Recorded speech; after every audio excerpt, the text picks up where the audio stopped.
আসসালামু আলাইকুম সবাইকে। সবাই কেমন আছেন? আশা করি ভালোই আছেন। আলহামদুলিল্লাহ আমরাও ভালো আছি। তো আমার ভিডিও জুড়ে দেখতে থাকে আমি আজকে যাইতেছি নদীর মধ্যে কাপড় চোপড় ধোয়ার লাগিয়া। বাড়িতে হইলো কারেন্ট নাই আর মনে নাই ট্যাঙ্কির মধ্যে পানি উঠানি লাগে, এই কারণে বাথরুমও পানি নেই গিয়া। তো এই কারণে বাড়ির কাছে যে নদীর আছে, অবশ্য আপনারা আগের ভিডিও দেখছেন অনেকে, 2 মিনিট লাগে আমার নদীর পাড় আইলে। তো আমি নদীর পাড়ে গেছি বিছানা চাদর টাদর নিয়ে।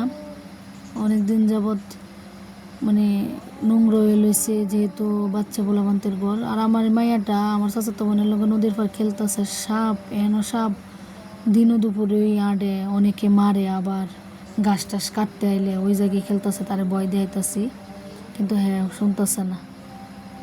আর এই যে এই ঘাটটার মধ্যে আইছি, এই ঘাটটা হইলো মানে মানুষের যে বড়িদা মাছ মারে, এই কারণে এই ঘাটটা। আর অনেক দিন যাবত তো অনেকে গোসল করে না বা নদীর পাড় আয় না, এই কারণে ঘাট ছাট নাই তেমন কইরা। বড়িদা মাছ মারে এই জায়গাতেই ধুইতেছি। তবে নিচে আমার পায়ের নিচে মানে লুদ মানে পেক কাদা টাদা ভরা, পাও ডাইবা জায়গা। আর এমনিতে আগে যখন এক সময় আমরা গোসল টোসল করতাম, তখন নদীর পাড় মানে একদম শক্ত আছেন, সবাই গোসল টোসল করতেছে। আর এটা গাঙ্গের পাড়ে আমার চাচার ছোটো চাচার পুষ্কুনি মানে পুকুর। তো আমি বুকরা টুকরা লয়েছি দোয়ার লাগিয়া। আর নদীর পাড় দুপুরে বেলা আইলে একটু ভয় লাগে, কারণ সাপ টাপ তাহে। আর যদি দৈনিক গোসল করতাম বা কাপড় চোপড় ধুতাম, তাইলে আমরা কাপড় টুপড়ও মানে আয়রন হইলো নইলে।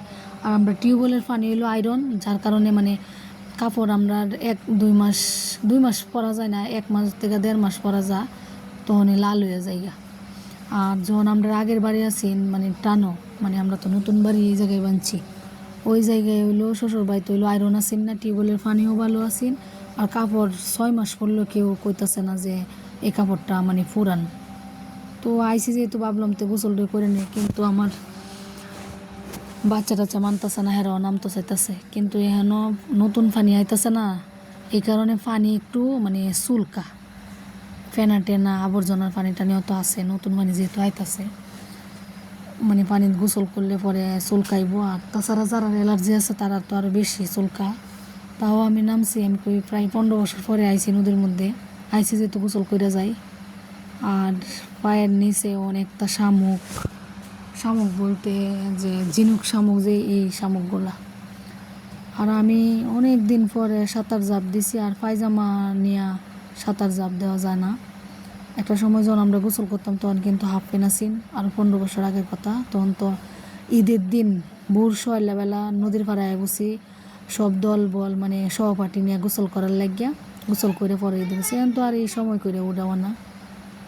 পরে বাড়িতে আইসি কাপড় চোপড় নিয়ে, হেন মানে লাড়ার জায়গা নাই, এই কারণে মানে বন্ধ ভুট্টা ক্ষেতের মধ্যে মটকা গাছের মধ্যে লাড়বার লেগে গেছি গা।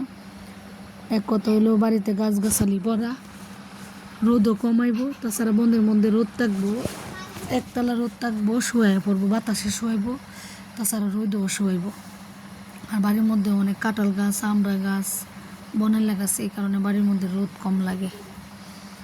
তবে আর বাড়ির মধ্যে আমি যদি উড়ান ঝাড়ু দেওয়া আহি সন্ধ্যাবেলা, তাহলে দুপুরবেলা বোঝা যাইব যে আমি মনে হয় উড়ানো মনে হয় ঝাড়ু দিছি আজকে, এরকম। তাই যেহেতু বাড়িতে অনেক গাছ গাছালি। আর আমি যে গোসল করেছি আমার সারা শরীরে চুলকাইতেছে, কারণ জার্মনির ছোটো ছোটো ফেনা শরীরের মধ্যে, আরও নিচে